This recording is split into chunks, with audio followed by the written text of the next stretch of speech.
So at an online cuddle party, what can you do from a distance?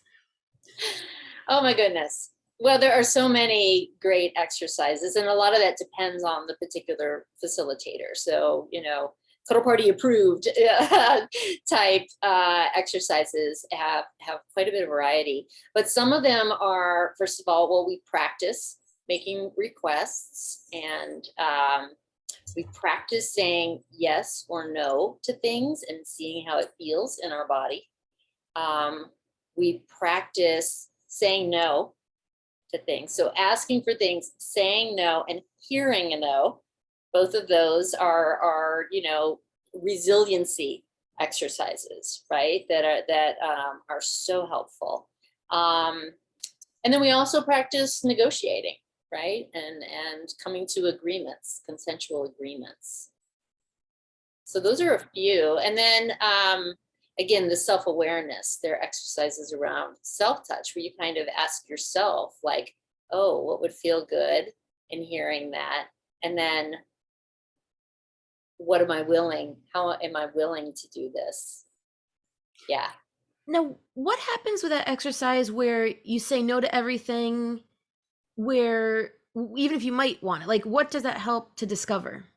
Oh, this is one of my favorite exercises. So yeah, we'll do one where the instructions are for a couple of participants to make offers and requests. May I do this? Will you do this? And then the person that they're asking says no to everything, and then we do it again. And the person who's being asked, I think I said that wrong. The person who's being asked says no to everything. The person who's being asked says yes to everything.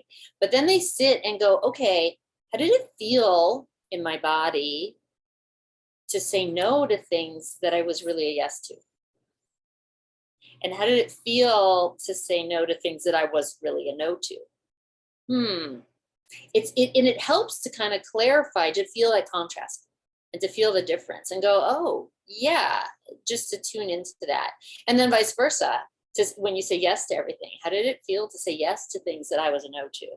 What did my body, how did I feel, and likewise, how did it feel yes to say things? So it's about this, the congruency or being incongruent, and it just helps give this embodied experience with low pressure, no stakes, to be able to really tune in and notice for ourselves, without, when we're not in a situation where we're kind of, where the stakes are higher because somebody is actually asking, and we're afraid to say no, or we're afraid to say yes, and that can get in the way. And I remember one thing about that exercise, learning that our body responds and tells us how it feels about it before our brain can even process, do I really want this thing? And I can Yeah. only imagine that in the world, there must be times where we are asked things and we might say yes out of people pleasing or other history, and only later being like, I don't really want that, but now it's difficult. It's Yes. Yes. And so again, that self-awareness, because when we practice it at a cuddle party, we become more aware in the rest of our lives. And it doesn't mean we're going to stop doing it right away, but then, oh, right, like, oh, you kind of have that little bit of a hangover, like, oh. And then one of the cuddle party rules, which, the tried and true beloved rules, one of them is you're encouraged to change your mind.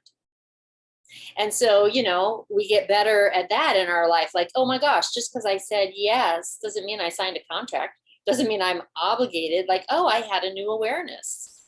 And then I can communicate that. Wow, I said yes to this, and I meant it in the moment, but then afterwards I realized that it's more of a drain than I can really manage. So I need to change my answer. And then but that keeps us current and present with people, and it keeps us in our integrity, and it reduces that sense of building up resentment or exhaustion.